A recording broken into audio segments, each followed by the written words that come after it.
Ping pinten mawon anggere raja sore metu gleleng ngenten niku mengke setengah 3 jam 3 modar niku tenan. Asli niku. Lho. Malah iso uga sampean mboten nganti jam 3 mengke setengah 1. Mati sampean. Kok kowe ngerti? Aku apa lakone? Oh. Mati yakin wis to. Wis nek ora mati entek baterene. Klegek modar. Aku wong loro ora iso tekane mati, kowe ngerti dhewe. Pendak-pendak aku dipateni. Mesti aku iso urip meneh karo Yayi Dimbaka. Lah nggih, nek teng mriki sampeyan kentekan akal. Mergo wong Ngamarta niku pinter-pinter, sekti-sekti, digdaya-digdaya. Raden Werkudara kalah sing maju adine lanang mustikaning jagat lan curing bawana pitataning jalma arane Raden Janaka. Niku nek wis nesu aja kok menungso dewa wedo kalah. Mungsuh sampeyan musti jemparing landhepe 7 penyukur 12 jemparing keneng jangga sampeyan ketoke ora kena apa-apa ning pedhot janggane.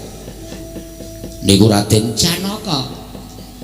Raden Janaka kalah kakangne ora trima Prabu Puntadewa klemak-klemek midak kapuk ora pendeng nek pun maju perang mundi pustaka Jamus Kelima Sada pustaka dicekel diwatek Prabu Puntadewa gedruk lemah bumi niki iso gempa 8,1 skala Richter berpotensi Yumarni tsunami kok Yumarni niku ora medeni. Mungkin nek pun nesu tenan Prabu Puntadewa niku iso malih buta gede banget. Niku sing mburi niku ditancepke madhep mriku niku gede banget. Lho, sampean ming sakapane didak modal. Prabu Puntadewa kalah karo sampean kakangne Ratu Ndarawati ora trima njupuk sendata cakra pamunahing satru sekti.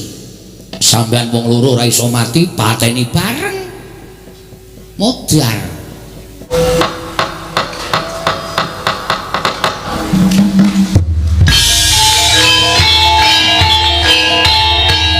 Dilanjutkan pagelaran wayang kulit semalam suntuk oleh Ki Dalang Sena Nugroho. Selamat menyaksikan.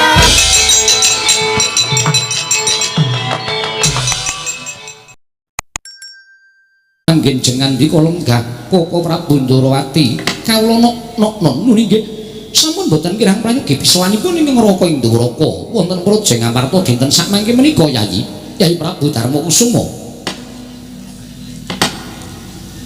miwah Koko Prabu Baladewa sarawuh paduka Kanjeng Koko Prabu Mandura rayi para Ngamarta ngaturaken karaharjan tedhak paduka wonten Praja Ngamarta Koko Prabu Baladewa jagat wasesaning Bathara Wayapta jagat Patih Indrajala Dewaku.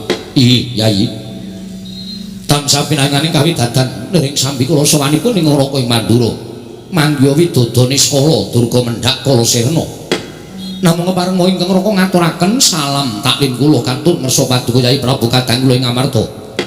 Koko Prabu kula cancang pucaing weni dumawaing wijang urma keting werdaya saestu andadosaken cahya nur cahya daging kerah kanjuwanan mboten langkung kasekecakno anggenjengan di Kolonggah Koko Prabu Baladewa. Yayi Prabu sampun boten kirang prayogi bisawanipun ing neraka ing Mandura dinten sakmangke menika wonten Praja Ngamarta Yayi Prabu Darmakusuma.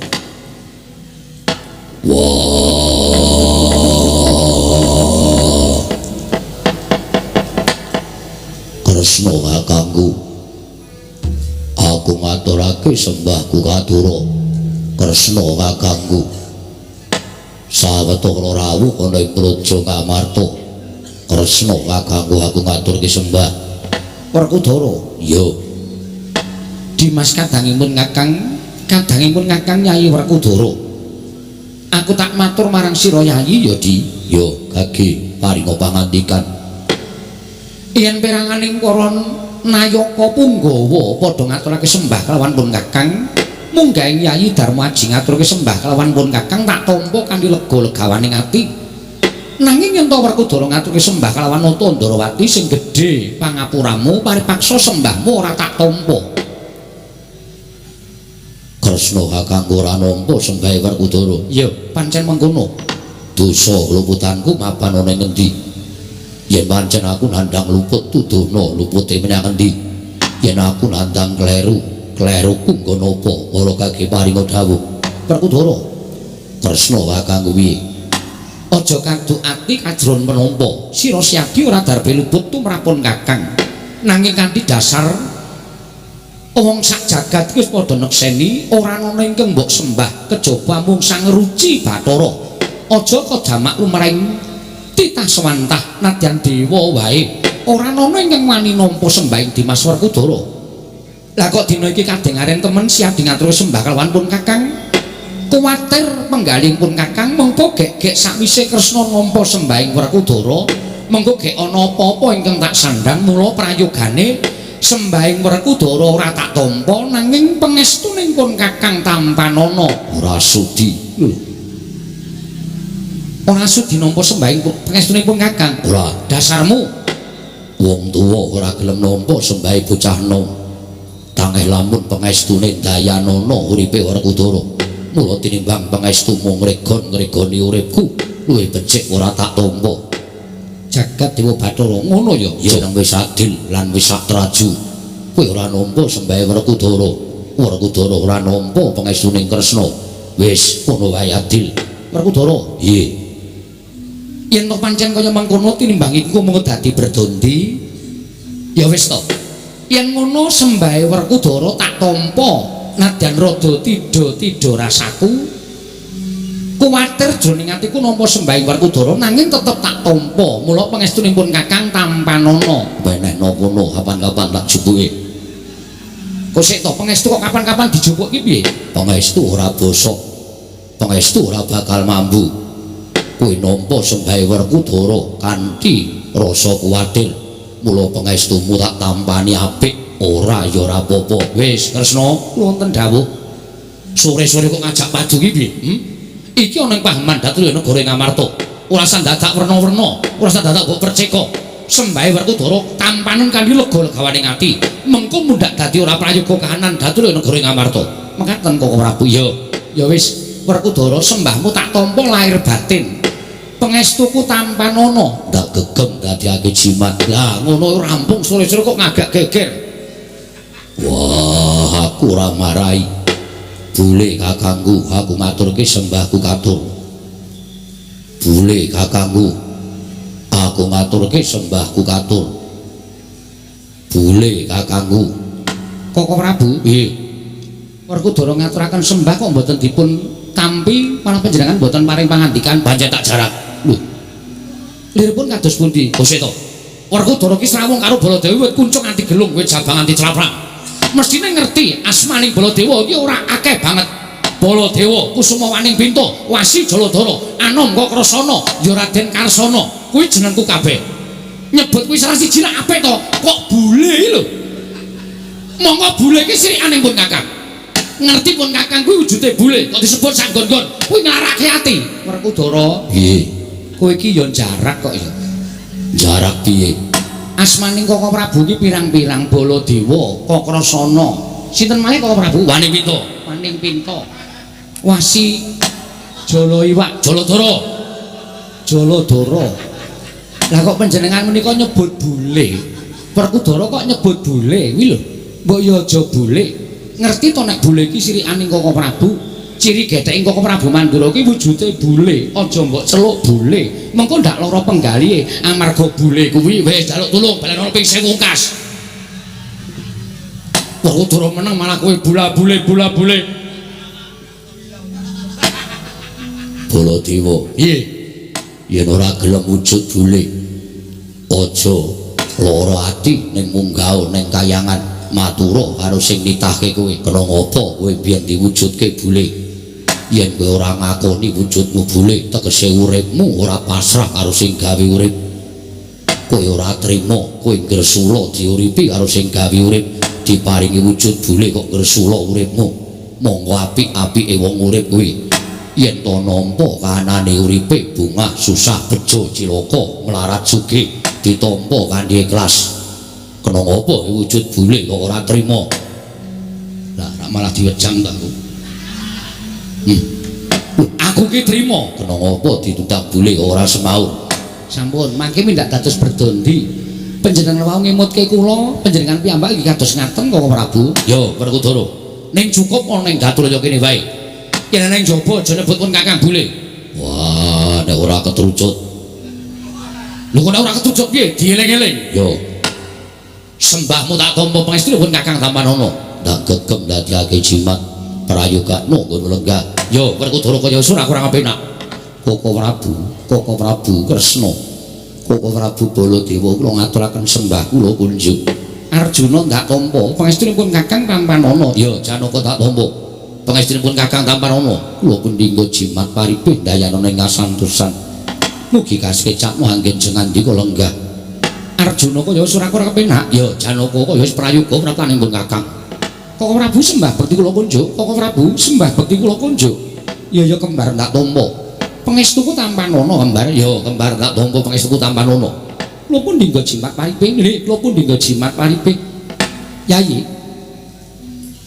sawetawis wekdal kula nampi nawala ingkang suraosipun mboten saged kejawi namung Paduka Yayi Prabu amiji dhateng sowanipun ing Raka Indrawati supados dinten sakmangke kula sowan ngabiyantara anyar ngirawipun Koko Prabu Mandura wonten negari Indrawati tumunten Koko Prabu Mandura kula kanthi sowan dhateng negari Ngamarta. Gandeng sakmangke ngraka sampun kepareng sowan wonten ing Datulaya saha dinten sakmangke anyarengi pasewakan agung upami kepareng kawedharing kathah tumunten kababarna wigatosipun menapa. Kepareng teng Raka Indrawati ngangrungaken jangga nilingaken karna mastuti sabda Tama Paduka Yayi Prabu Ngamarta wonten menapa dene Paduka mboyongi dhateng sowanipun ing Raka Indrawati Yayi Prabu Punta long rambyang ninggang driya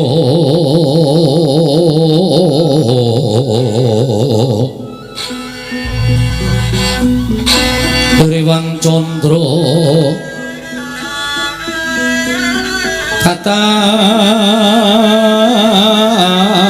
katawengan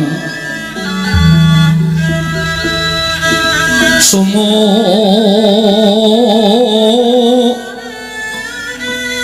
ing dias katuritan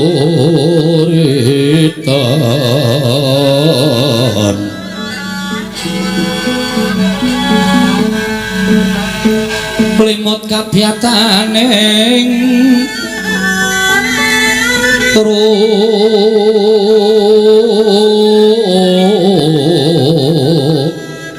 ujit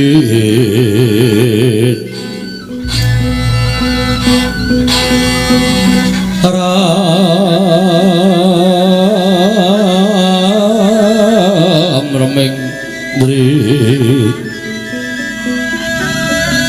yo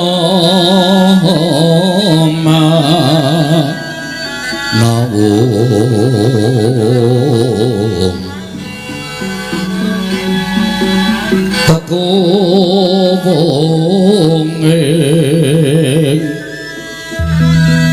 kakunging Bang Wisesa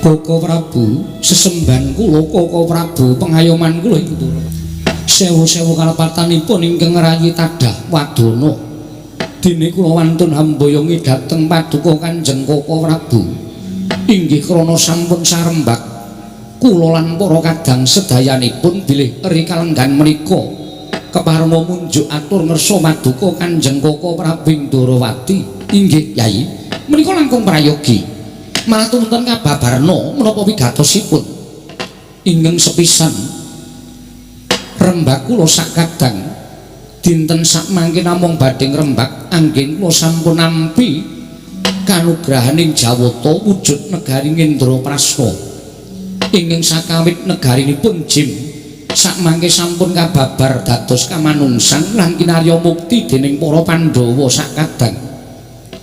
Mugi andadosna ing kawuningan Koko Prabu. Nadyan nembe sawetawis ingkang rayi jumeneng nata wonten praja ing Amarta. Nanging indak ing praja tuwin para kawula anggenipun tansah gesang rukun matsinamatan daya dinayan tunggal cipta rasa karsa lan karyanipun. Saengga ndadosaken negari Ngamarta kuncara anjayeng bawana kondang kaloka dumugi liyan praja satemah mujudaken negari ingkang adil makmur warata tyas bagya mulya. Menika sedaya boten lepat saking panggulawentahing para kawula ingkang sarengan kan para nayaka tuwin kadang-kadang kula sekawan cacahipun ingkang tansah minangka dados cagak tuwak kalindranipun ingkang rayi Ngamarta. Yai Prabu kasinggihan Koko Prabu kabungan ingkang mekaten menika kala wau tuwin kanugrahan ingkang semanten agengipun sakmangke ingkang rayipun punta sakadang nedya ngucapaken syukur ngersanipun Gusti ngakarya loka ingkang sampun paring barokah tumraping para Pandhawa sarana kula nedya nglampahi utawi nindakaken ingkang winastan sesaji Raja Suya. Koko Prabu menika ingkang rinembak ripaduka para Pandhawa namung emanipun jernyatanipun kula menika nalindra ingkang kuthung ing samubarang cingkranging budi kula boten mangertos lumadining sesaji Raja Suya tumunten sinten malih ingkang pantes kula toleh-toleh kejawi namung paduka Kanjeng Koko Prabu jer paduka Surya pepajaring para Pandhawa. Bebasanipun Pandhawa menika ngendika sekelimah tindak sepecak mboten nate kantun tansah tetarosan lan paduka Kanjeng Koko Prabu. Mila dinten sakmangke punta sakadang cumadung dawuh anggen kula badhe nglampahi lumadining sesaji Raja Suya. Punta sakadang nyuwun dipun tuntun dening paduka Kanjeng Koko Prabu Sri Bathara Kresna ing Ndarawati. Koko Prabu Kresna kakangku Werkudara piye? Panjen bener ngendikane barep Pandhawa wis arembuk kanugrahan ingkang semene. Pandhawa bakal ngucapake syukur ngersaning Gusti dene wis paring berkah tumraping Pandhawa kamukten negara Kendraprasa. Kula barep kakangku disengguyung dening aku Janaka apa dene kembar lan kabeh nayaka negara Ngamarta wis padha sarujuk yen to bakal nganakake sesaji Raja Suya. Mula Gandeng Puntadewa aku Janaka lan kembar ora weruh sarta durung ngerti lumadining sesaji Raja Suya ngrawuhake Kresna kakangku supaya enggal paring dawuh kudu apa ing katindakake dening para Pandhawa syarate apa lan lumadining kepiye paringa dawuh. Jagat wasisane ngubata wayah tur jagat. Koko Prabu nggih Koko Prabu minang piyambak bilih kadang-kadang kula para Pandhawa nedya ngawontenaken sesaji Raja Suya. Weh ladal jagat Dewa Bathara Kresna kula wonten maring dawuh yen nadyan pun kakang durung tau weruh lumadining sesaji Raja Suya nanging pun kakang tau tate nampa critane Kanjeng Rama Prabu Basudewa ora ana nalindra ingkang kuwat nganake sesaji Raja Suya kejaba nalika semana critane Kanjeng Rama sawarga mung nalindra siji ing purwa carita Prabu Sri Mahapunggung ingkang do nalika semana iso ngenake sesaji Raja Suya ya kejaba syarat sing abot lan apa-apa ingkang kudu dianakake jroning sesaji mau ora saben nalindra iso nyukupi mekaten Koko Prabu. Ning tumrapaku gegayaning Pandhawa mau becik apik sapa ngerti Pandhawa bisa nganake sesaji Raja Suya apa ora jeneng Kuncara pun kakang wong melu ngenyam kamuktening sesaji Raja Suya. Koko Prabu kasinggihan mekaten. Wis ora usah dadak walang ati gage yen pancen Yai Prabu ngerti syarat frananing sesaji Raja Suya Yai Prabu munjuk atur ngersaning Yai Prabu Darmakusuma kudu apa ing katindakake dening para Pandhawa lan syarat sranane piye gage matur.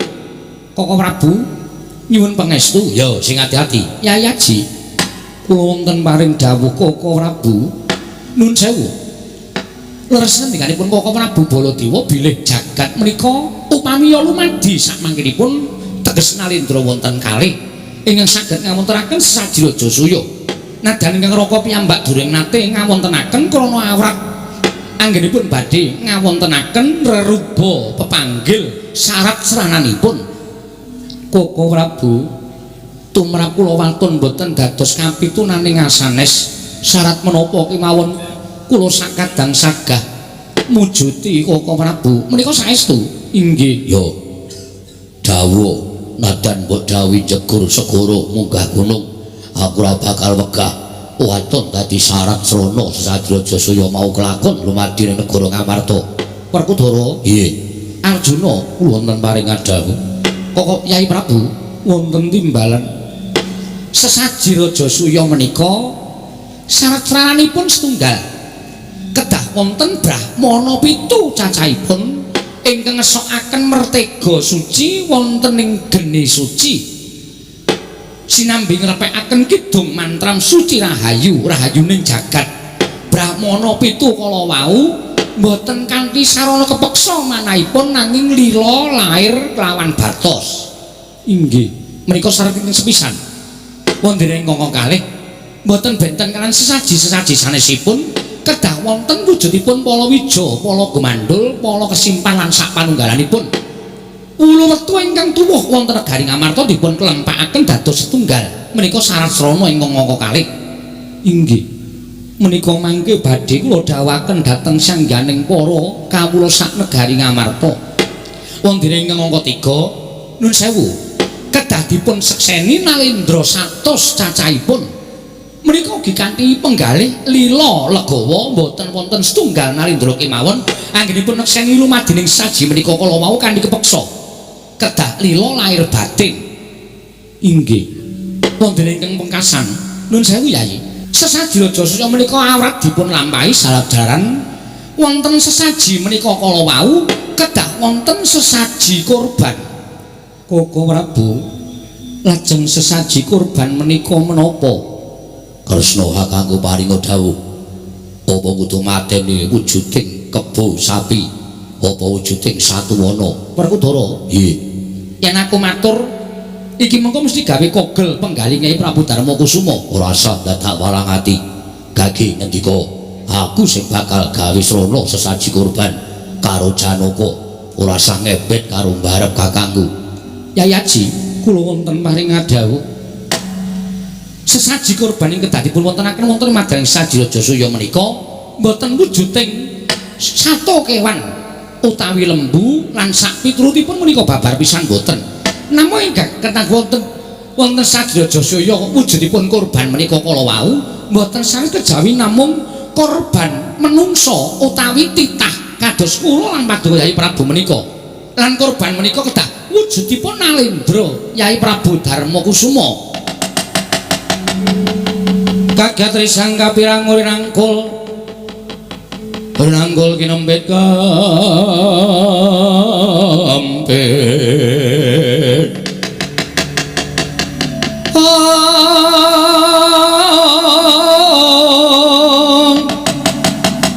dosa ngreknaning bawana ya setukang walang ati ya situ kang gutu kering ya situ kang ana sing tias ing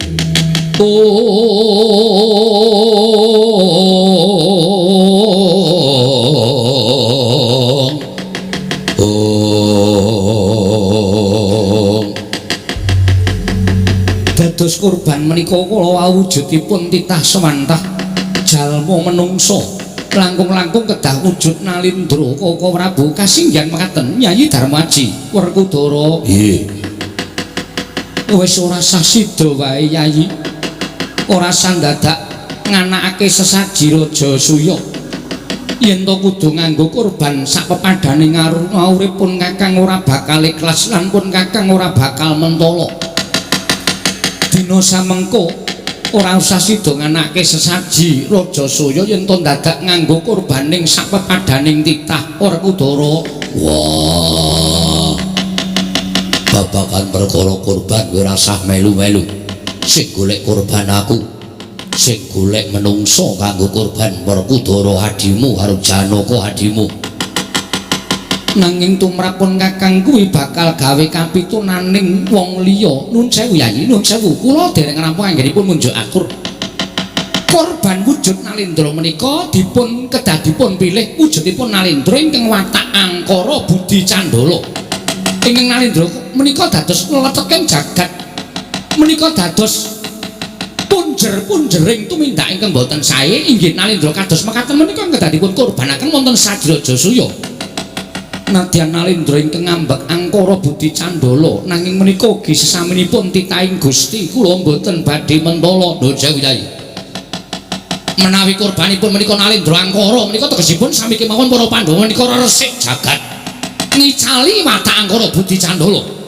Nadyan to kanthi pawadhan menapa kemawon kula tetep boten badhe ikhlas menawi kedah mejahi sesaminipun nagesang Koko Prabu. Waduh, lha Werkudara piye iki kahanane kaya ngene piye? Wah. Kresna kakangku kebacut le paring pangandikan.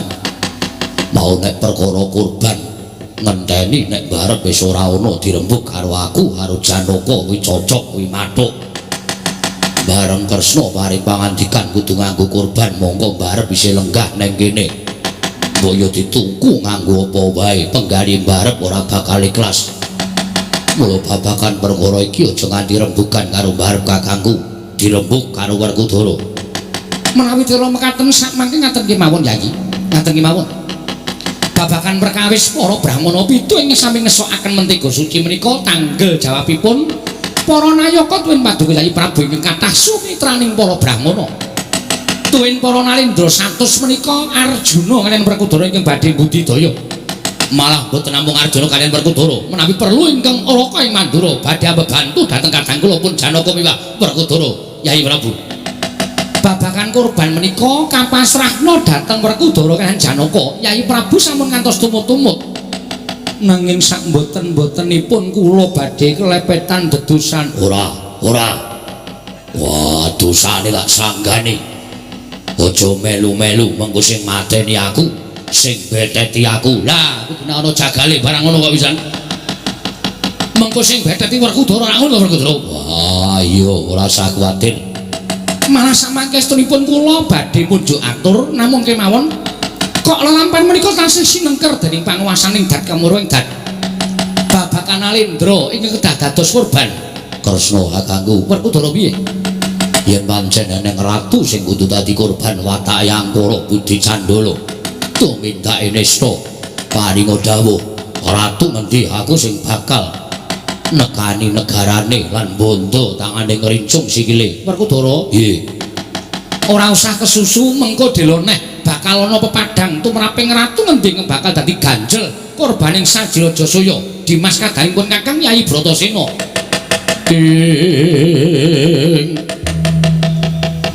Rikat lampahing rata tan Pantara prateng sukuning argaram kang tumingal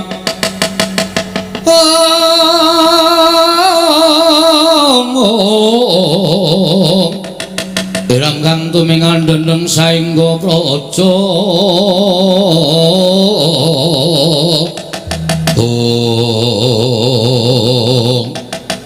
dereng nganti paripurna samimbal wacana nalika semanten Nata ngamarta Prabu Darmakusuma nampi pangandikanipun Nata ing Darawati Sang Prabu Sri Bathara Kresna ing cipta kodheng penggaling Nata Prabu Darmakusuma parandening mangke kadhesek rembag dening Kang Rayi satemah kendel datan mubah datan musik ing batos namung nalongso nanutuh diri nglegahi kanut nangga warduk anut ujara weganten wadu jara wangeca nang durung abang itu daling dasaring pertolo kasaru geger njaba piyak ngarsa tangeping mriko sibal bonamo apa to kang dadi darunane ora nomatan rokorange gajah medha saka wantilan kejawi wonten Nalendra tlatah sabrangke wantun minggah datulaya mancat ponconiti minyak kang samya sumewa karya geger sang samya mulat mangono mbahing para kawula kanca biyak-biyak ana dayo minggir jaluk dalan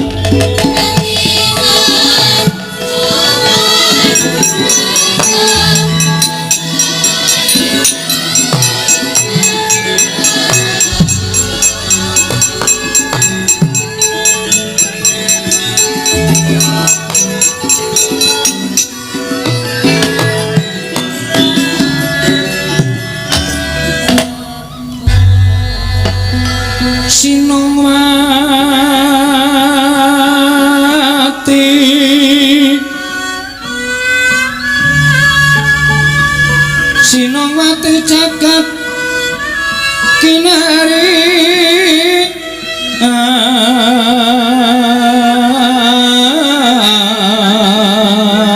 among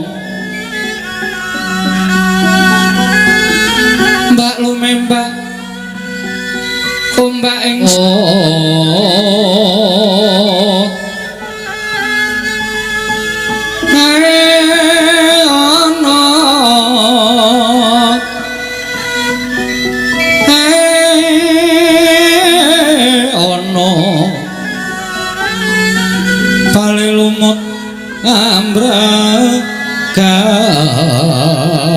ganggeng awita denceng dencengan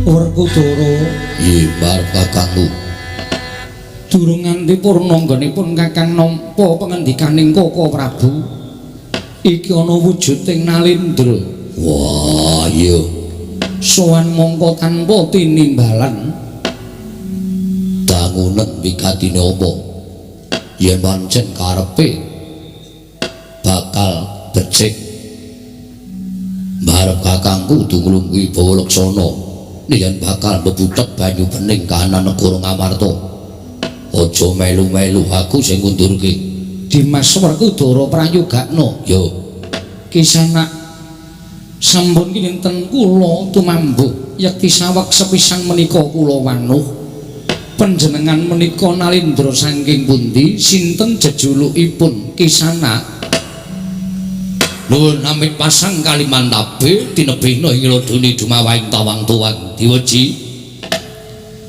menawi paduka ndangu dhateng jasad kula menika wingking saking negari Mbata Sarimbak ingkang sudi mestani dhateng kula pun Prabu Hamsa. Prabu Hamsa nggih Prabu Hamsa inggih Prabu Kamsa. Prabu Hamsa inggih Prabu Kamsa nggih kasinggihan mekaten nyuwun pangapunten menawa kula menika sampun sowan ngersanipun Prabu Puntadewa mboten wonten kalih kula ingkang Nalindra Ngamarta nglenggahi Nalindra Ngamarta jejuluk Prabu Puntadewa Kisanak. Alah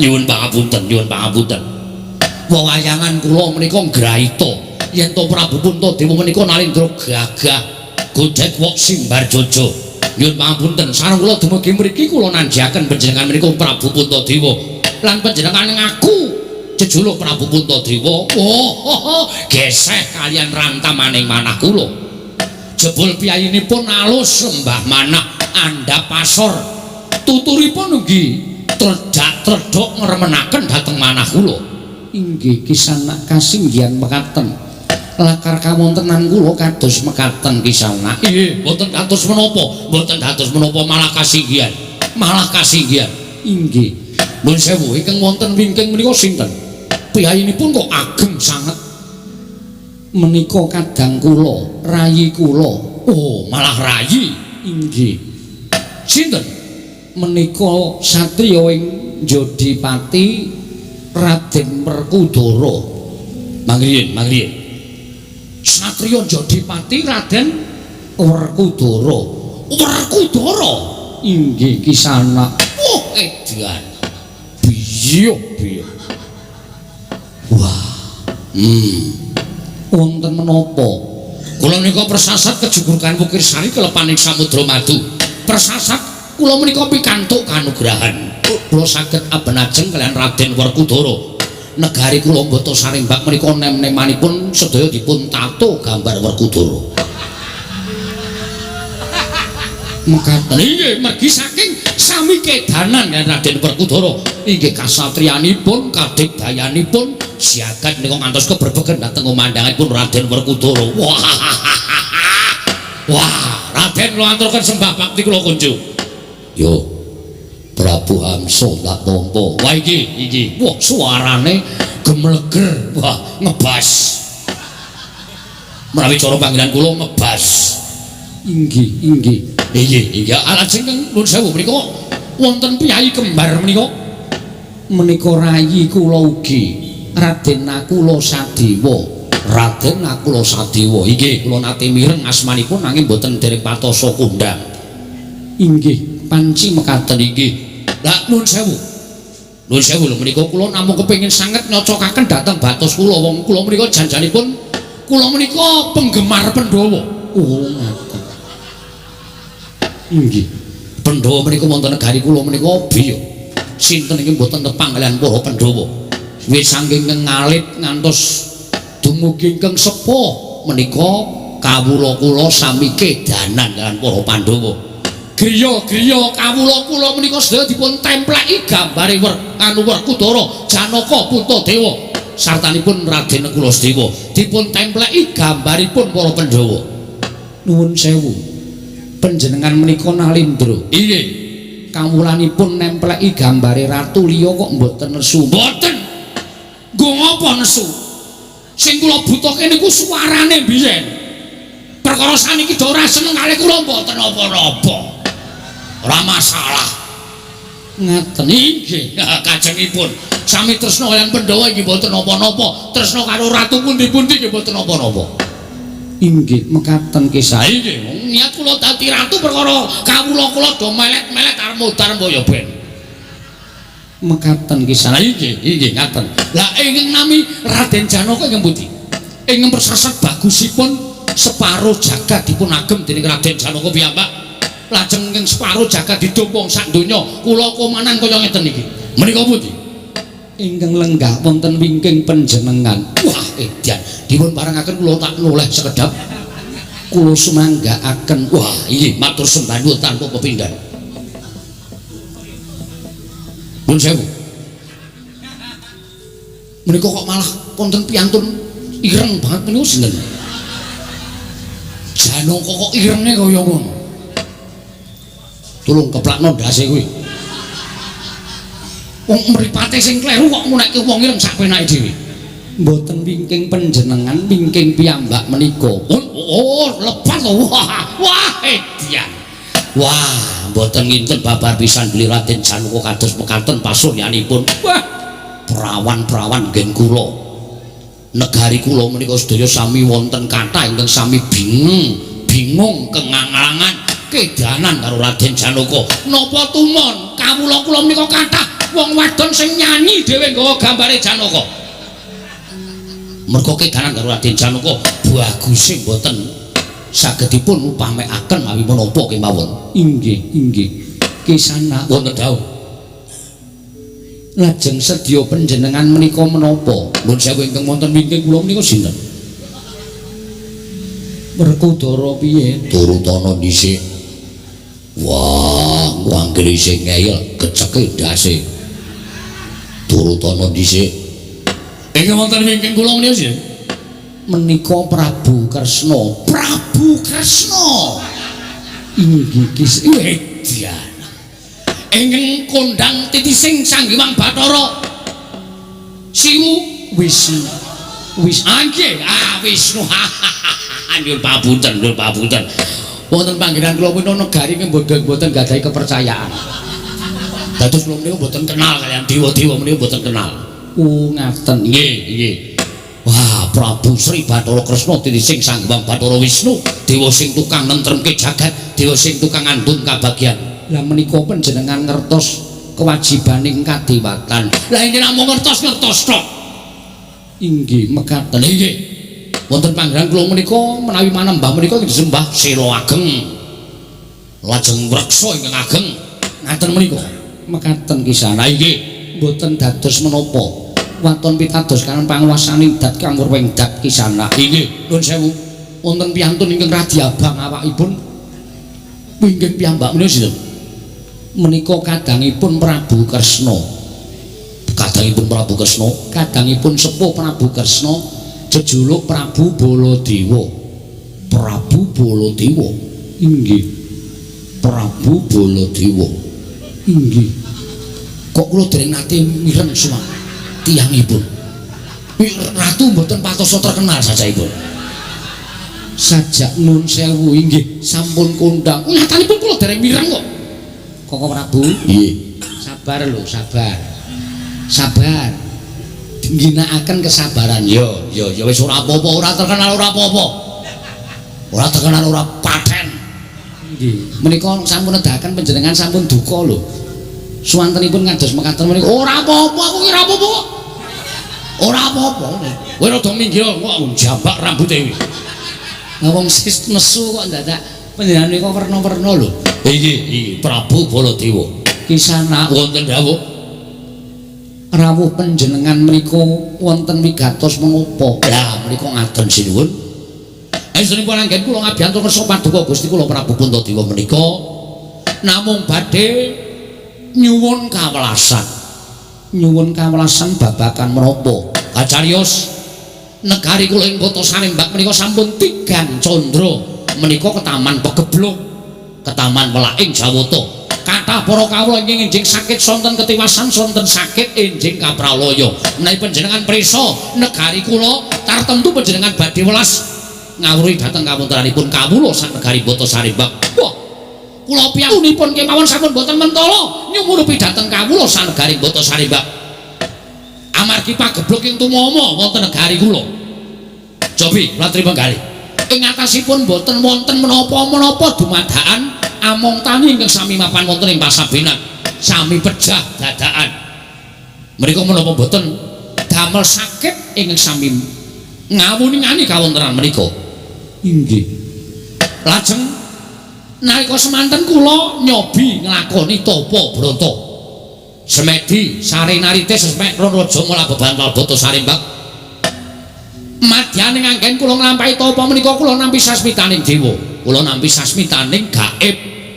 Bilih negari kula saged waluya nirmala temajati jati temah mulya menawi dipun tumbali nganggo pustaka Jamus Myang Jimat kelima sada. Monggo kacarita pustaka Jamus kelima sada menika kagungan paduka Gusti kula Sang Prabu Puntadewa. Sinuwun sowan ngrungoksa paduka menika wonten suka lilaning penggalih paring ngambil wujuding pustaka Jamus Myang Jimat kelima sada. Badhe kula boyong wonten negari kula, negari Bata Sarembak. Upami paduka menika nyuwun lintu menapa kula aturi paring dawuh. Mas Picis Raja Brana pinten gerobak badhe kula caosaken. Menapa panjenengan nyuwun lintu titian Gajah Kamboja 100 kawan dosa ingkang ageng-ageng badhe kula aturaken. Menapa panjenengan nyuwun lintu kreta kencana tinretes inten berlean tinarik kuda 8 mangke badhe kula aturaken. Menapa panjenengan nyuwun lintu kenya ingkang tasih perawan-perawan tur tasih ayu-ayu menika sampun kula sedhiakaken cacah 108 dosa kagem panjenengan. Kula aturi paring dawuh menapa pustaka Jamus kelima sada menika kedah dipun tumbas. Menawi dipun tumbas pinten miliar, pinten triliun kula bayar kenceng boten ajeng kula cicil. Kula aturi paring dawuh mangke menawi saged dipun tumbas pinten miliar panjenengan paring dawuh upami panjenengan paring pangandikan reginipun 300 miliar mangke wonten ing kwitansi kula aturi nyerat 350 miliar ingkang 50 kagem kula sakanca wirawiri kalian dokumentasi. Ono ki ya ana makelar jeneng. Ratu kok nyambi makelar iki lho. Inggih. Kajengipun sampun. Nanging menawi kedah dipun sewa sedinten pinten? Sedinten pinten? Kula aturi paring dawuh. Kula bayar kenceng. Babar pisan kula sewa setunggal taun. Mboten badhe kelong kesugihan kula. Panjenengan prisa piyambak. Panjenengan prisa piyambak. Nadan panjenengan menika nalindra, kadang-kadang panjenengan menika satriya. Nadan wonten wingking kula menika nalindra kung binatara. Ning kula aturi nyawang, busananipun kula mboten kawon. Dasaripun kula menika ngagem nyamping mongko ya batik tulis prada emas. Ageman sedaya menika emas kabeh 24 karat. 24 karat. Sawetawis pancen kula lebetaken wonten ing penggadhean. Menika kagem kabetan kula. Nanging kula menika sugih mila panjenengan kula aturi paring dawuh kedah kados pundi anggen kula badhe nyuwun ngambil pustaka Jamus Myang Jimat kelima sada kula aturi paring dawuh sinuwun Werkudara nggih piye iki Dimas? Menawa awangsulane Permara remang uslam yo ngambreng kadi karunaning kasose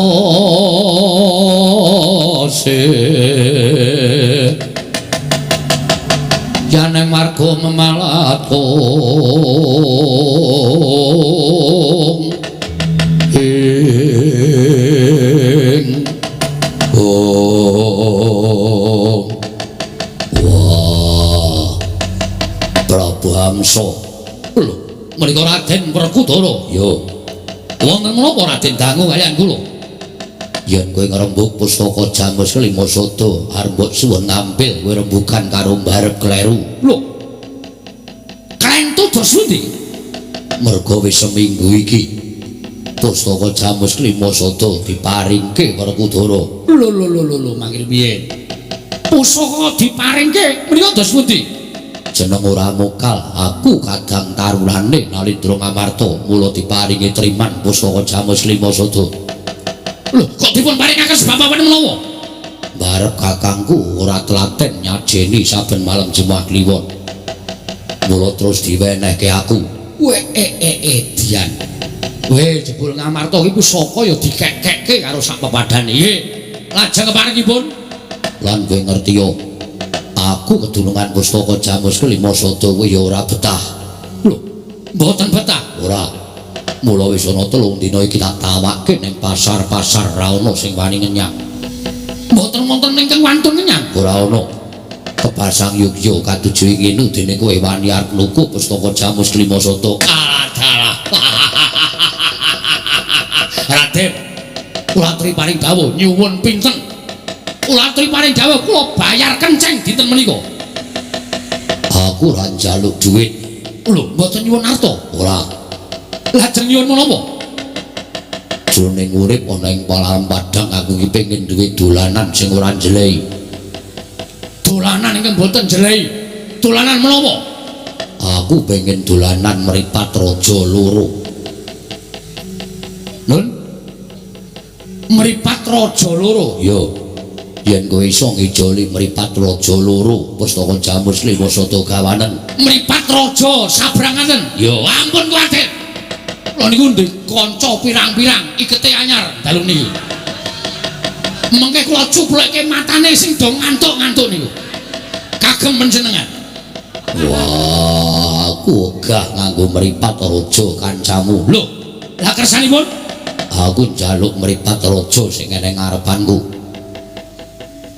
pripun niku mripat raja sing ana ngarepanku wah tegese kula wah nek entuk mripatmu tinggalan kene pustaka Jamus Kelima Sada gawanen weh lah kula mengke picak mengkari entuk apa ora yen ora entuk baliyo yen entuk mripatmu tinggalan kene tak nggone dolanan pustaka Jamus Kelima Sada gawanen weh lah dalah ing Caca muntap lirik nentap duka yayasine pe netra kocak ngondarandir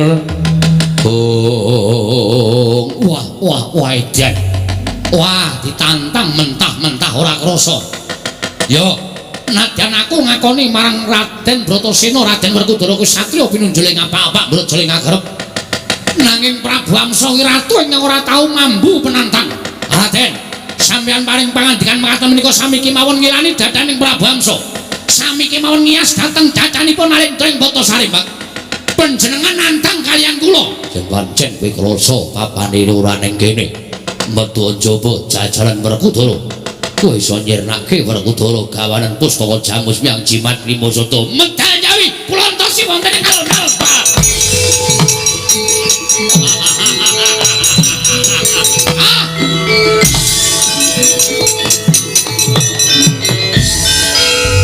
Werkudara piye jebul si Adi tanggaping sasmita kena ngopo dene Kresna kanggo paring dawuh mengkono Yayi kowe tak kandhani ya nalika semono pun ngakang paring dawuh yen to ratu ingkang kudu dadi ganjeling sesaji Raja Suya dadi kurban asaning Gusti ning dina samangka wis tak tinarbuka dinarbuka tegese piye kowe tak kandhani kembang rawat-rawat bineta mbok bakul sinambi wara ana Nalendra aran Prabu Jarasandha ing Giri Bajra kuwi duwe ratu loro kembar sing digdaya mongko Prabu Jarasandha kuwi bakal nganake sesaji Sang Hyang Ludra Sesaji Sang Hyang Ludra iya sesaji Sang Hyang Ludra kuwi kudu mbekakak ratu cacah 100 getihe ditadhahi nganggo pengaron tumurip mengko disiramake ana ing geni getihe ratu 100 mau dibeleh dening Prabu Jarasandha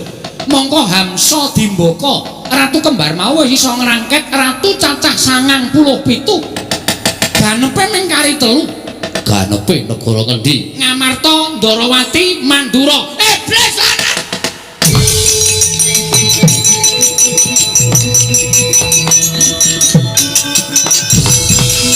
kowe kok ora ngomong mau-mau kowe kok ora ngomong mau-mau yen kowe ngomong mau-mau tak jabak rambute jejeki wah ngunake bola dewa ratu ora kondang Hamsa kowe wani nantang ratu Mandura jeleh urip meruput modar kowe keparat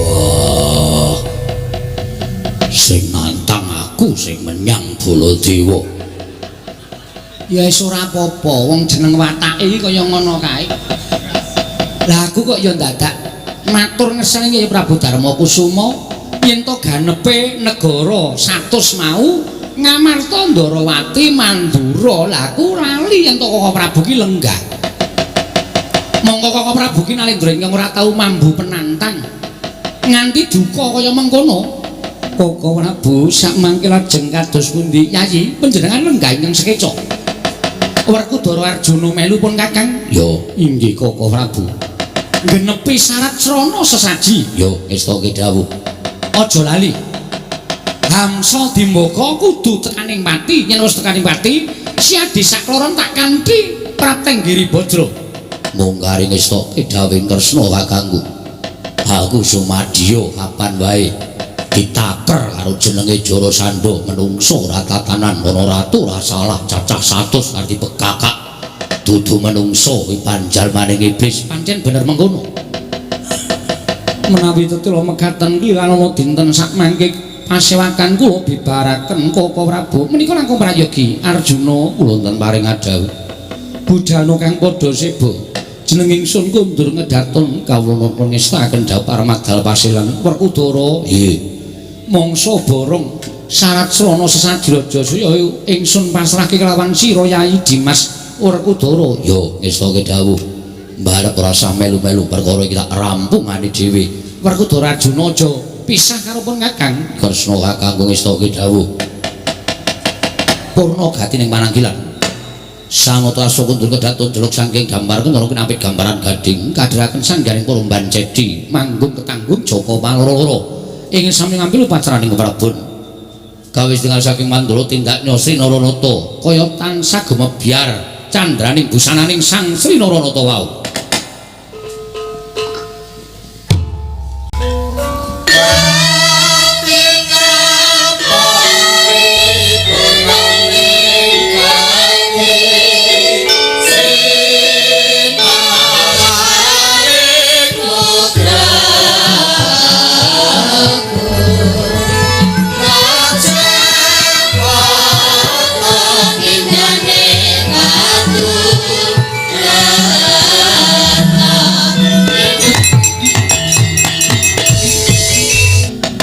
Prabu aku adimu Dimbaka nyadong dawuh piye kabare ngene Kakang mlebu ning negara Ngamarta nyuwun ngambil pustaka Jamus Miang Jimat 5 Sada nuwun sewu keparing abdipun togok cumadong dawuh nuwun sewu keparing abdipun bilung cumadong dawuh Gusti sinuwun Prabu Hamsa adiku diadiku Dimbaka Kakang Hamsa kepiye togok lan kowe bilung nggih wonten dawuh nggih wonten dawuh ora kanthi kanyono-nyono jebul nggonku ngeribeh lawan Ratu Ngamarta ingkang wigati bakal tak jaluk kekuataning wong Pandhawa yen kekuataning Pandhawa tiba ning tanganing pun Kakang mesti Pandhawa tepenganing pati persasat kaya dene angel pijet wae ngeranti suwe banyu sinari ning jebul wong Pandhawa kuwi limpat-limpat kabeh. Wong Pandhawa kuwi wong pinter-pinter kabeh. Dasare piye Kakang Hamsa maring dawuh mengkono?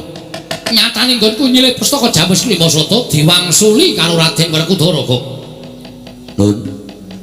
Diwangsuli karo Raden Werkudara. Wangsulanipun Raden Werkudara pripun? Jarine pustaka Jamus Klimasata kuwi sing duwe dudu Prabu Puntadewa. Lho. Kok aneh? Lho, sing duwe pustaka Jamus Klimasata kuwi dudu Prabu Puntadewa. Lho, pindah tangan. Kok iso? Sing duwe pustaka Jamus Klimasata kuwi Raden Werkudara. Kok sampeyan saged ngendika kaya ngoten dasare? Dasare sing meneh wangsulan Raden Werkudara. Paring wangsulan pripun? Prabu Hamsa sing duwe pusaka saiki dudu barep kakangku ning aku lan dina samengko Raden Werkudara paring dawuh kalawan aku pustaka Jamus Klimasata arep diparingi aku kok. Lho, aja diparingke jenengan. Iya. Lho aku lumo temen. Monggo pustaka Jamus Klimasata niku panggesanganipun para Pandhawa. Kok iso ajeng diparingke sampeyan ning njaluk ijol? Njaluk ijol napa? Njaluk ijol mripat raja loro. Terus sirku arep tak cuplekke mripate kanca-kancaku ning tinemune sing dijaluk kuwi mripatku kok. Kek kemawon. Lho. Oh, lambene ora Diwenehke mawon mengke sampeyan ganti neker. Hus. Ngawur wae. Nuwun sewu. Nek carane piyai tanah Jawi sampeyan iku janjane ditantang mentah-mentah karo Raden Werkudara. Ning wong-wong Pandhawa niku nek nantang pancen Ora patiya ketara. ketoke ora nantang Ning jane ngiyas ngilani dodo sampeyan. aku krasa tumuli aku matur karo Raden Werkudara yen ngono sampeyan nantang karo aku. Raden Werkudara paring dawuh karo aku dudu nek kene papane wong nyoba kadidayan. Mblabar waca janget cilencang aku tumuli metu njaba kok. Sampeyan medal Jawi wigatosipun ngenteni Raden Werkudara arep tak jajal kekuatane Werkudara. Piye lho? Mustahil. Mustahil piye? Nibarate kaya dene cecak nguntal cagat cebol gayu wulan wuta ngitung lintang tange kelakone cepak wurunge. Kok iso? Delok dedep piadeg menang Raden Werkudara. Delok nggon kondang menang Raden Werkudara. Kasekten menang Raden Werkudara. Prabu Hamsa karo Prabu Dimbaka wis ngrangket ratu 97. Sing dirangket ratu-ratu cepete kok. Jajal saiki ngrangket negara Ngamarta. Ayo tatahan karo aku, bengi iki mesti ora kelakon. Kok iso ngerti? Lho, wayangane iki ming sewengi sesuk bubar kok. Ora kelakon wis to. Gosek sajae mu atirake karo aku. Atirake. Kula pitados sampeyan iku jago Wiring kuning.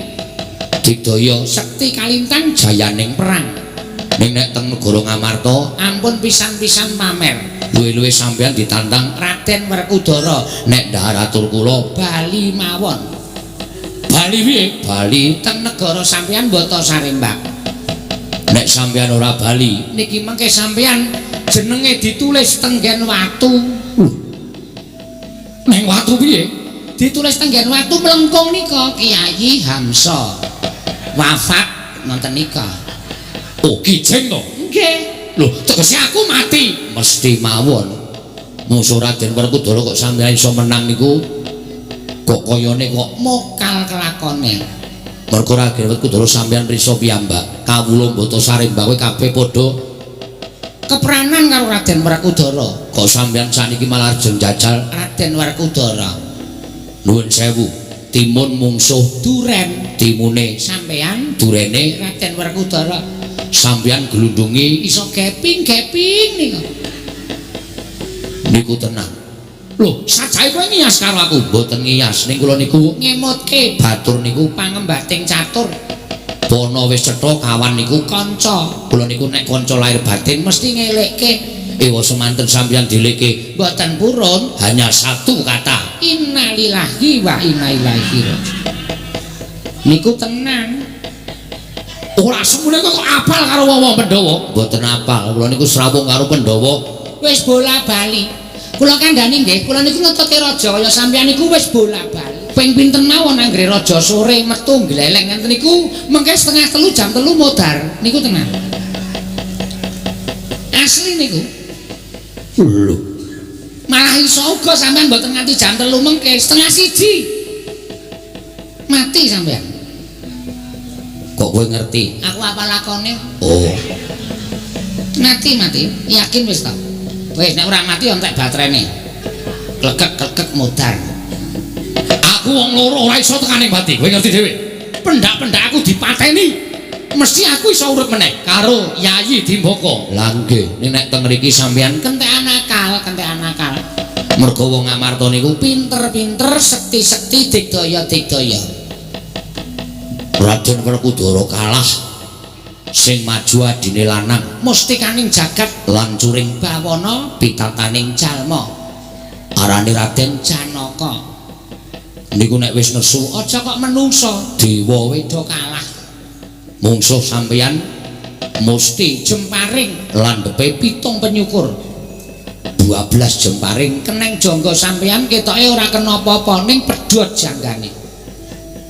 niku Raden Janaka. Raden Janaka kalah kakangne ora trima Prabu Puntadewa klemak-klemek midak kapuk ora pendeng nek pun maju perang mundi pustaka Jamus kelima sada. pustaka dicekel diwatek Prabu Puntadewa gedruk lemah bumi niki iso Gempa 8,1 skala Richter. Berpotensi Yumarni. tsunami kok Yumarni Niku ora medeni. mungkin nek pun nesu tenan Prabu Puntadewa niku iso malik buta Gede banget. niku sing mburi niku ditancepke madhep mriku niku gedhe banget. Lho, sampean ming sakapane didak modar.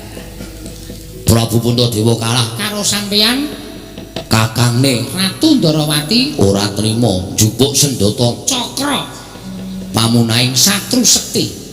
sampean wong loro ora iso mati pateni Bareng modar. Yo piye? Ora doten ketap-ketip ngono kuwi. Dipikir kok jenengan iku kok njur sak penake dhewe ora. Yayi Dimbaka piye yen sampeyan Kakang Prabu Amsa ngrungokke ucape Togok ki pendak-pendak mbombong mungsuh ngendhak ruwang sing dadi nyatane ketapke para wadyabala mungkari ratu telu Ngamarta Ndarawati Mandura dadekke siji leboke pakunjaran sowan Prabu Jarasandha kelakon ngene awake dhewe nampa bebungah ingkang tumpuk matikel-tikel. Yayi Amsa kok wonten dawuh wadyabala krenti aja ana ingkang methuke Raden Werkudara kejaba Prabu Amsa kok aku arep njajal kaya ngopo kekuatane Raden Werkudara. Wah nggih monggo mawon kula wis ngelekke ning sampeyan ngeyel pun monggo. Ya lho ya kula tak ngetapi wadyabala nek enten napa-napa mangsa nggo dhewe. Ora sampe lemah tanggunge dhewe kok. Nggih.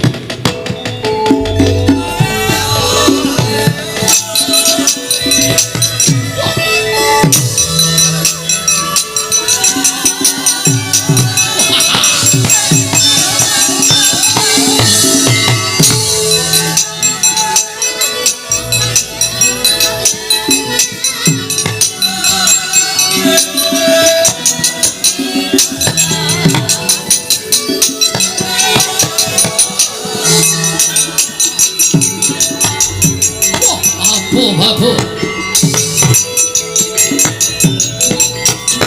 Wah.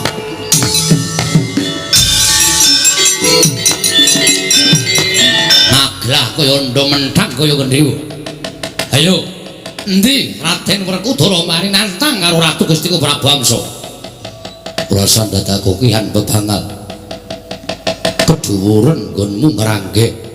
Ora usah pinanggih kalau Kakang Mas Jodipati. Ayo, iki adine lanang. Satrio garba ruji Raden Setyaki sirnakno legane atiku. Walah dalah sapa? Setyaki wis sapa? Tumenggung Sumbang Surajigja. Tumenggung Sumbang Surajigja ya dasar para nyata. Blengket negara Ngamarta. Rangket Ratu Ngamarta Prabu Darma Kusuma leboke pakunjaran dadi ganeping ratu santos yang bakal dibekakak dening Ratu Gustiku Prabu Jarasandha. Bola-bola suaramu kemewat kaya wani dilat wesi abang kaya ngregem jimat ora sandata arep karo Kanjeng Prabu Ngamarta kowe iso ketemu karo Prabu Ngamarta yen to iso nyempal kuwandaning Setyaki. Piye? Iso nyempal bawa iki wetening Setyaki. Wani harau sing tawedene apamu. Ora minggat suaramu tebak dadamu ning marganing patimu. Maju jangka wong tapke nyawamu marang kaiwangane Bathara Yama Dipati Parat.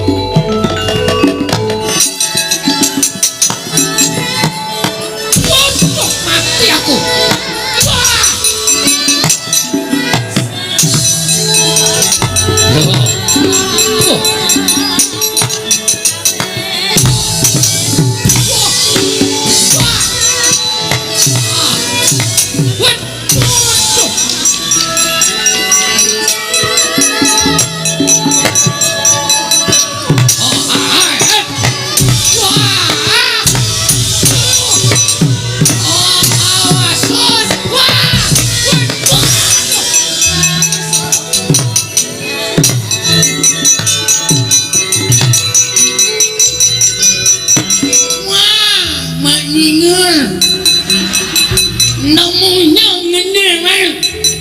Sawa Tumenggung Witeng.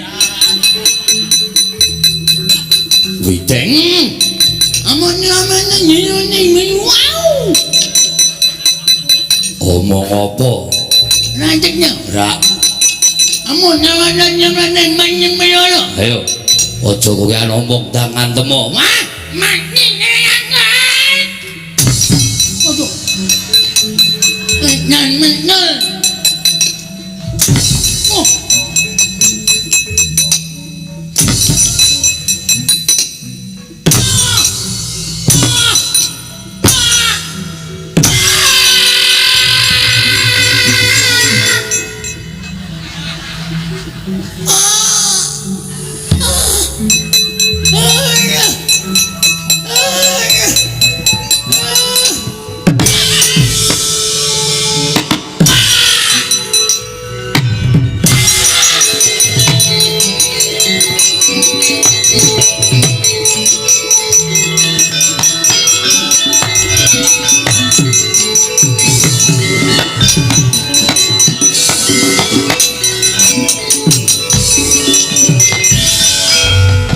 Lomba Piye prajurit mbata saring mbak kok bubar mawon tanpa iso dikukup. inggih Mungsa-mungsa sapa? satriyanipun alit kanthek ngiyayat bringosing nguler geni tumpangke kuping kiwa tengen wingking saking garba ruji Senopati Dwarawati Raden Sencaki. Cacak inggih kok sampeyan ngerti wong tuwa kuwi arep bodho ning wareg pengalaman. inggih Kowe muncul Sencaki. inggih Terus tangane cilik atose rajamak kula ngantem pisanen dheweke niba pulming dienggo yem-yem mati kula ngetok kempes sirah kula semrepet ora weruh dalan terus pokoke teruse kula nggih kalah terus terakhir dari dhewe kula madhep mriku jambak rambut kula diubengke awak kula candhak cengel kula cemplungke teng jugangan Barui kula mundur tekan mriki niki Balia lho gendurenan ning omah. nggih Syukuran kowe ora modar. lho Biasane sing muncul Sencaki iki ora-orane mulih cacat sempal pundhake, putung sikile, putung tangane utawa remuk ndase. Kowe tak pikir ijek wutuh kok. Ana syukuran. iya Pak wah dadi prajurit iki abot Abot to pae sithik perang. nggih lho semanggaken Nah wis kana mundur. inggih mati kula Mbah Iki kaya prawira kendra. inggih Musa apa? mengsah kula Patih Handokana Patih Ngamarta Kalah to? kawon Mundur. inggih Blat Ratu Ngamarta mangke Wis sudu gawe amu. Mundur kabeh waton aku nang ngarep. Wis tenang. Nek aku engko maju, kowe kiper. oh iya Ustaz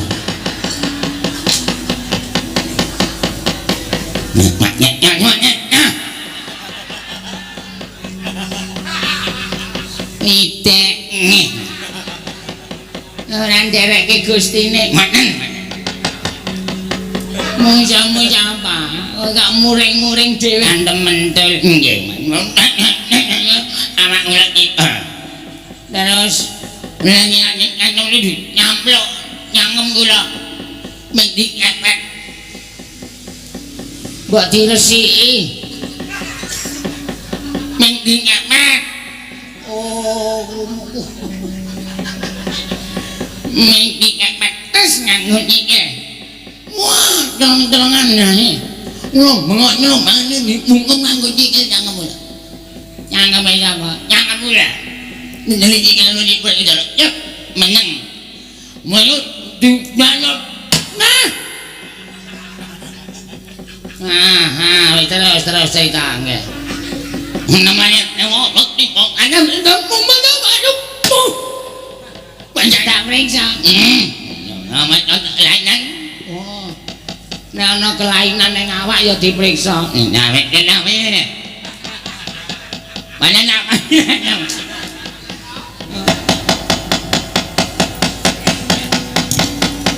Samira.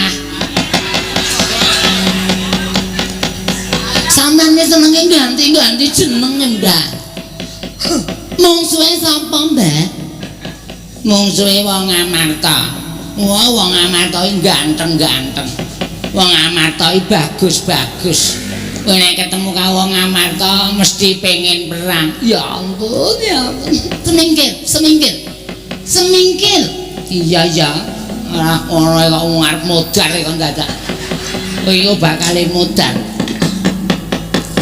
Saka ing boto Sarimbak padha mundur teratur. Iki tumenggung Samirah. Bintang Kridasana.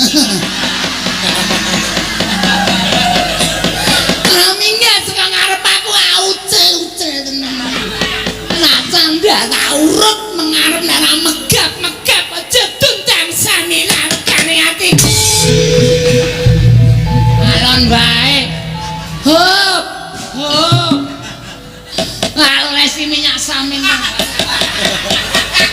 Men dicopot iwak. Bal-bal. Tinjengake rat nyawamu legane atiku. Jas. Mama kuwi lho. Serku ya rasa kesusu-susu isih suwe jame.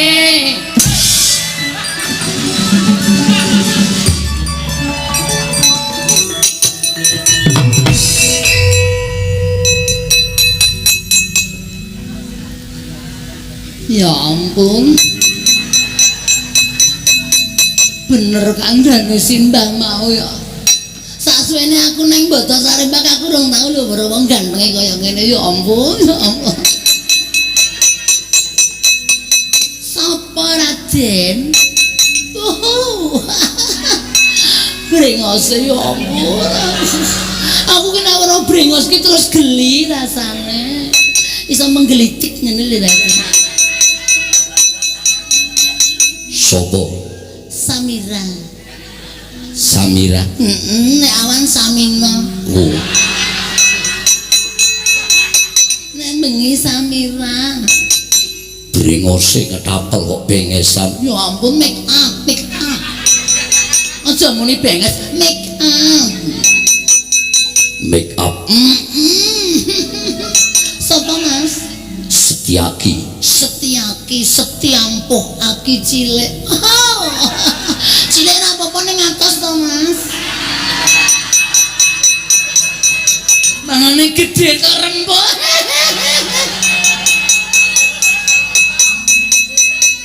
Yo cilik ning atas. Aduh ya ampun ternut badanku, Mas. Samirah pangkat apa? Tumenggung. Iya. Mrene arep ngopo? Gelet. Ngrangket Ratu Ngamarta jenenge Prabu Dasamuka. Senanangan. Ratu Ngamarta iki Prabu Buntut. Maaf. Prabu Puntadewa. Iya. Ayo kowe gelet karo aku. Yo. Kene marganing patimu. Ya ampun rasa tekan mati lho, Mas. Rasa tekan mati aku ki biasane nek gelut nganti lenggek-lenggek ngono ta. Ora tekan mati, Mas. Iki lho sing malah iku menatiku kaya ngono kuwi. Mas. Mas. Dirampungke dhisik ngenyang pira ngono lho. Ya ampun masakin mau sore blas ra ono sing ngambus. Apa ya kurang ayu to ya rek dandan apa ya kurang putih apa piye? Pati Putusari Bang kula sinten aku wae kalah. Wah setan lha piye?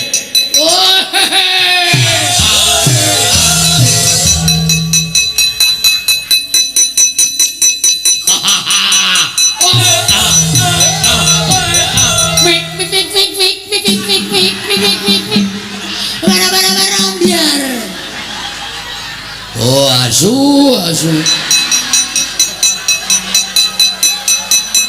Piye sih?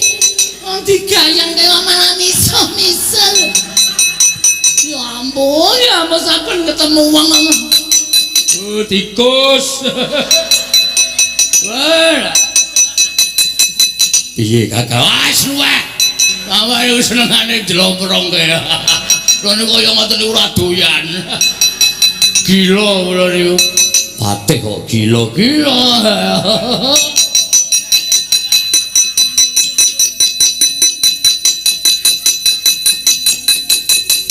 Seliaki, Kamas. Ana apa? Prajurit Putusari kagilo-gilo ingkang sumbari Raden Werkudara. Kula semanggan Raden. Wah, setan tinju ngakhirat nyawane. Monggo kula trimajeng. Yen gawe wirang kabeh lho. Mancrat.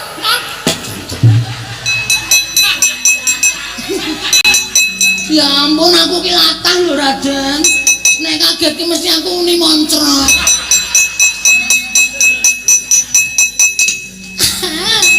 Mas Eno. Sayang.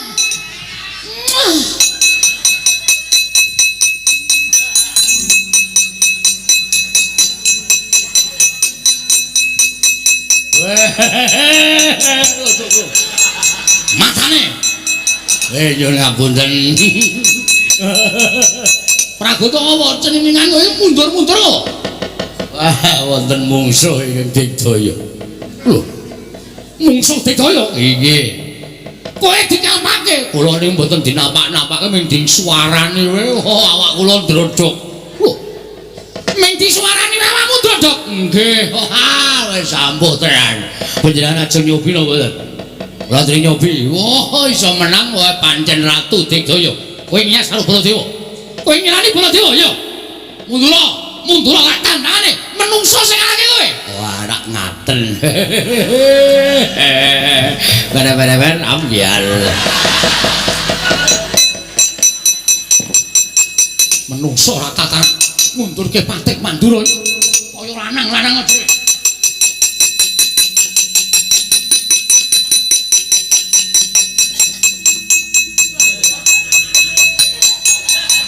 Iki keduren. Iki wonge. Iki wah, lah Sembada prawiring yuda. Gagah piteksa Kundewa Simbar Jaja. Mo memper yang kowe kunturke Pragoto, tetepmu ya kaya ngono kok.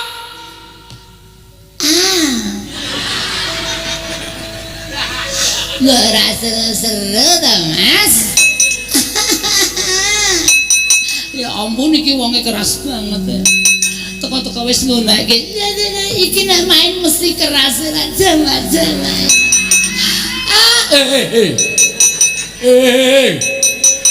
Ya ampun, aku ora ngapa-ngapa Mas, aku biasa. Aku cowok feminim. Apa?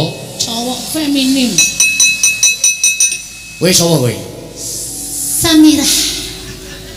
Samira. Iya. Iki sapa? Baladewa. Baladewa. Ya ora mungkin rung buktekke. Lho, kok mbuktekke piye? Rada dawa. Utuh. Baladewa rada dawa ndasmu ora. Ya ampun wong Amarta keras-keras banget omongane. Siti-siti ngendas-das ke sini ndajare kowe sing budhek Baladewa rada dawa. Ya ampun. Aku takut. Kowe. Gelem mundur apa? Mundur yen wis ngrangket Ratu Amarta. Asa rangket. Tak buntu tangane. Tak krincung sikile. Prakuta, Nun. Reneo, wonten iki mawon kula. Reneo, mboten mriki mawon. Pripun, sedap to? Wah, pancen celeng kowe iki ora. Wah, pun niku dirahapi. Dirahapi. Mas, aja diungkurke to, Mas. Aja diungkurke Mas Baladewa. Iblis larat kuku karepe.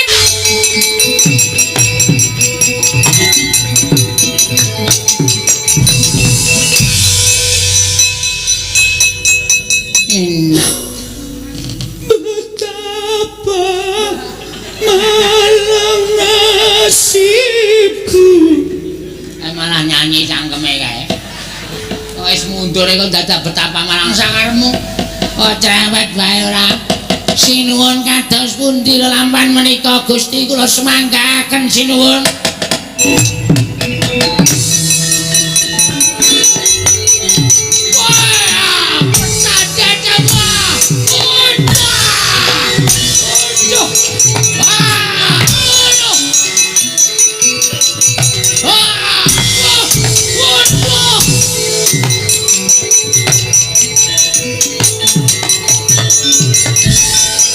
Aku Werkudara mati aku Werkudara mati aku jono tak mlayu aku jono tak mlayu pecah ndasmu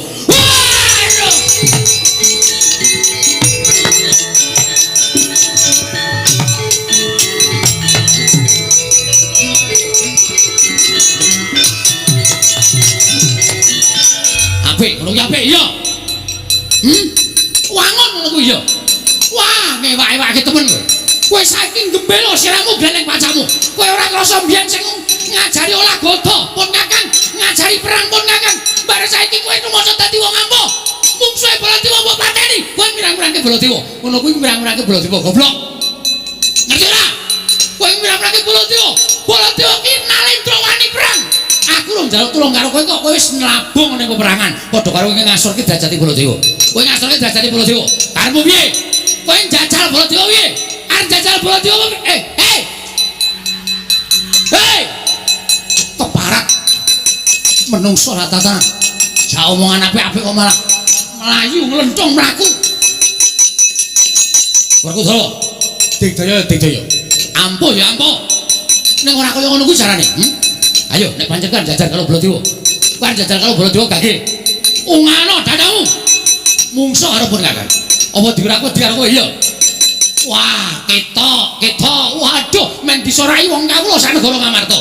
Yen Baladewa ora iso mateni mungsuh, sing iso mateni mungsuh Werkudara sing entuk jeneng kowe. Aku asor derajate. Werkudara. Aku butuh rembugan karo kowe. Ora tinggal mlaku ngono iki. Aku wegah.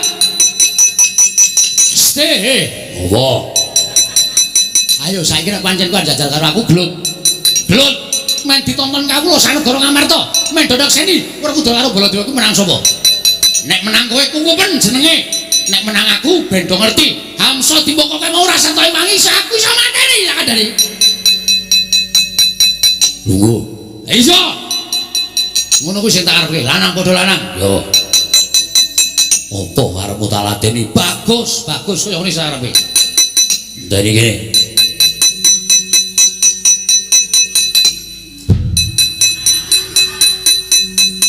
ojo ngeni aku ojo nesu karo aku iki sing aku ki bocahe hus konjur iki bocahe Kresna wonten dawuh kowe sing aku inggih dasarmu apa aku tak takon kowe ngerti to watake Kakang kowe ngerti watakipun Kakang ngertos Koko Prabu menika mboten badhe wantun kawon tuwin urung kawon menawi dereng dumugi pecah. Lah, kene ngerti. Wartawan turun pun kakang kuwi kaya ngono kuwi. Lah kok dadi Sadi utusan karo Werkudara kon mateni Hamsa Dembaka karepmu piye? Nun sewu. Koko Prabu kebrongot penggalihipun wekasan duka. Yo, Tiyang duka menika mboten ngagem akal nanging ginakaken akal. terus Mila Hamsa Dembaka mboten saged pejah krana Koko Prabu ngagem akal.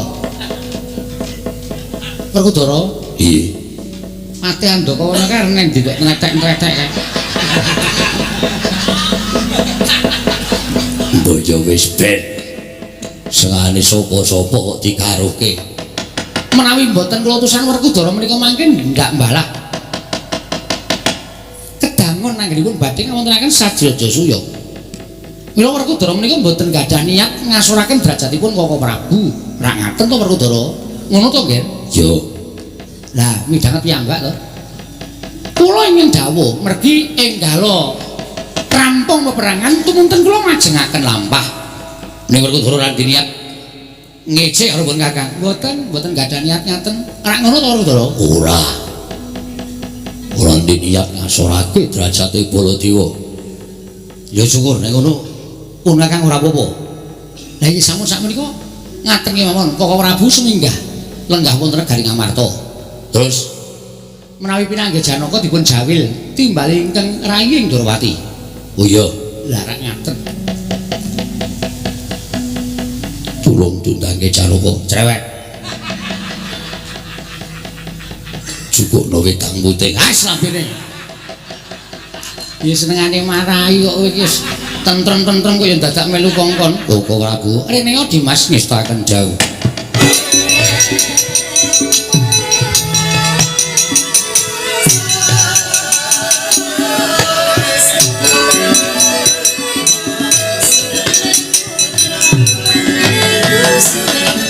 Kresna sinayeng manglung mintonaken dewi kramanira kang kumitraning asta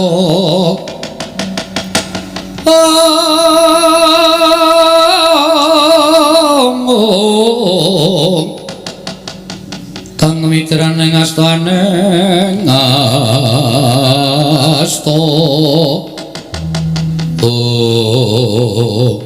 Arjuna wonten maring adhawuh Werkudara. iya Niate pancen pun Kakang bakal nganti kelawan sira Yayi manjing negara Giribajra. inggih Ya kuwi papan pernaing Prabu Jarasandha. Nggone bakal nganakake sesaji kunjuk Sang Hyang Bathara Rudra. Sarana mbekakak ratu cacah 100 dibleh. Tumuli genine disiramake ana genining patunon supaya kunjuk ngersaning Sang Hyang Bathara Rudra. mekaten Koko Prabu Kresna kakangku Werkudara piye? kena ngapa isih neng Nalindra ingkang ngawula karo Sang Hyang Bathara Rudra watake wengis ratu 100 ora kleru arep dipegakak dipateni. Werkudara ora aneh. Merga jalaran Nalindra Giribajra Prabu Jarasandha kuwi ratu salah kedaden. Ratu salah kedaden piye? Lah, yen kowe arep ngerti Jarasandha kuwi anake Prabu Briyadrata. Prabu Briyadrata iya. Kuwi mbiyen duwe garwa loro, ya kuwi kang aran Dewi Retnadi lan Retnadati. Garwane loro. Monggo wis suwe nggone mangun Bale Wisma ora peputra. Tumuli Sang Prabu Briyadrata nglakoni tapa pepe nang repat kepanasan. Dening Hyang Bathara Manikmaya pinaringan wujuding bebungah ya kuwi pelem pertangga jiwa. Tumuli pelem diasta kundur marang negara ing Giribajra.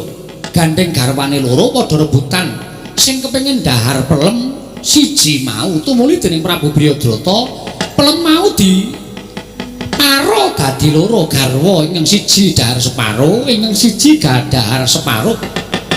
Mandi ngendikaning Hyang Manikmaya yen to garwane dahar pelem pertangga jiwa bakal ngrebini. Nalika semana ora tak gancarake wayaning wangsa kala lek ing jabang bayi. Yo. garwaning Prabu Briyadrata nglairake putra ning eloke mung metu separo tegese piye bangkean mudhun lan bangkean munggah saka wiranging Prabu Briyadrata bayi separo-paro mau dibuang ning alas pamrih dimen dipangan kewan galak aja nganti memirang asmane Nalindra Giribajra ya kocapa bayi mau ditemu dening wong wadon alasan sing saba alas jenenge Banjara bayi ingkang separo-separo mau reka-reka digathukake awake tumuli dadi menungsa lumrah lah kok alaning jagat gawaning para dewa tumuli ana keketeking jantung tegese bayi mau urip digula wentah dening Banjara diwenehi jeneng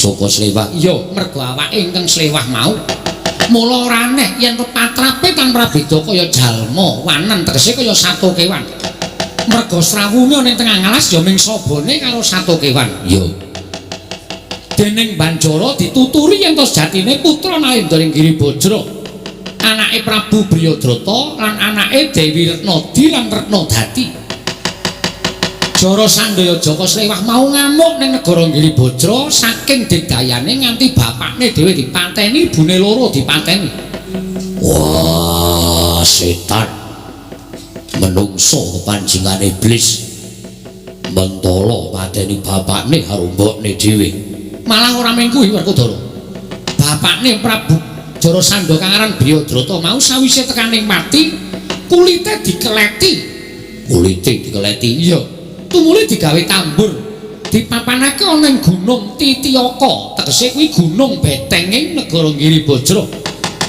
tambur kae mau elok yen to ana wong liya kang bakal mlebu negara Giribajra tambur kae bakal muni dhewe menehi sasmita karo Jara Sandaya yen to ana mungsuh kang nekani ning sejatine kuwi ora menehi tandha lawan anake Briyadrata ya kuwi Jara Sandaya tambur muni mau mung sambat karo saben-saben ana ratu ingkang liwat apa satya ingkang liwat supaya disuwargake patining Prabu Briyadrata aja manjing ana ing trenging tambur Arjuna apa Dewi Werkudara mulat mara Sang Arjuna semunya kang kamanungsan kasrepan tingkahe mungsuh neran padha katang Kresna kakangku piye Gagi aku tutuhno menyang negara Giribajra wah kepengin model-model wetenge Jara Sandaya ratu sing ora duwe rasa kamanungsan ratu sing minger kiblate wajib dadi intiping neraka jahanam Werkudara apa mlebu negara Giribajra kuwi ora gampang sawise Syadi mengkut prateng tapel wates negara Giribajra ing kono bakal ana akeh bebaya ingkang kabeh mau mawa sandi tegese mawa sandi tegese lakuning bebaya mau dilakokake dening sandining wong Giribajra mula ora aneh pendak-pendak ana tumbak ingkang mlayu dhewe pendak-pendak ana pedang ingkang mlayu dhewe kabeh mau pancen wis direka daya dening Prabu Jara Sandaya supaya negarane aja nganti ketekan mungsuh. Wah, iya. Sawise liwat tapel wates negara Giribajra, mengko tumuli bakal liwat ya kuwi wujuding segara wedhi ingkang panase kagila-gila. Mongko adohe ora jamak-jamak, kaya aja kapusan. Salespuising liwati segara wedhi, mau tumuli bakal mlebu ning Karang Pradesan, nanging desa mau satenane suwung. Pinggiring Bale Wisma ana gentrong-gentrong isi banyu ingkang wening. Wong sing liwat segara wedhi mau mesti ngelak agak-agak yen weruh banyu bening, mesti agan kepengin ngombe. Nanging Syadi aja pisan-pisan ngombe banyu bening kono mau. Sebab piye? Banyu mau ora sebaine merga wis dicampuri wujuding racun. Sing neniwasi sapa sing ngombe bakal tekaning pati. Wah, saya setan Jara Sandaya. Ora sronto nang ketemu wujuding Jara Sandaya tak takere kaya ngopo. Kadidayaning Ratu Giribajra. Arjuna kula ndhawuh, aja lali nganti apa-apa kawan. Dikapak-kapakno Semar gedhe dayane. Nggih, ngestaken dawuh. Werkudara aja ado karo aku. Ya, ayo tak dherekake Kresna kakangku.